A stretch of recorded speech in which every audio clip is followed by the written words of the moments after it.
കണിവെള്ളരിയില്ലെങ്കിൽ എന്തു വിഷു? വിഷുക്കാലമെത്തി വേലൂരിൽ കണിവെള്ളരിയും വിളഞ്ഞു. കണ്ണുകൾക്കും മനസ്സിനും കുളിരേകുന്ന വിഷുക്കണിക്കായി കണിവെള്ളരിയും വേനൽക്കാല പച്ചക്കറി കൃഷിയും ഒരുക്കുകയാണ് വേലൂർ തണ്ടിലം മച്ചിങ്ങൽ ദിലീപ് കുമാറും കുടുംബവും. തണ്ടിലം പാടശേഖരത്തിലെ 2 ഏക്കർ സ്ഥലത്താണ് വിഷുവിനായി കൃഷി ഇറക്കിയിരിക്കുന്നത്. വിഷുക്കണിക്കായി സ്വർണ്ണ നിറമുള്ളതും അധികം വലുപ്പമില്ലാത്തതുമായ നാടൻ വയനാടൻ വെള്ളരിയാണ് കൃഷിയിലെ മുഖ്യതാരം. കുമ്പളം, അമ്പിളി എന്ന മത്തൻ, കിരൺ തണ്ണിമത്തൻ, കുറ്റിപ്പയർ, സ്നോവൈറ്റ് കുക്കുംബർ തുടങ്ങിയവയും തോട്ടത്തിലുണ്ട്.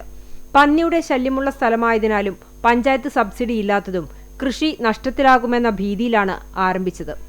ഡിഗ്രി വിദ്യാർത്ഥിയും യുവ കർഷകനുമായ മകൻ അശ്വത്തിന്റെ നിർബന്ധവും കൃഷി ചെയ്യാൻ കാരണമായി. ജൈവ കൃഷി രീതിയാണ് അവലംബിച്ചത്.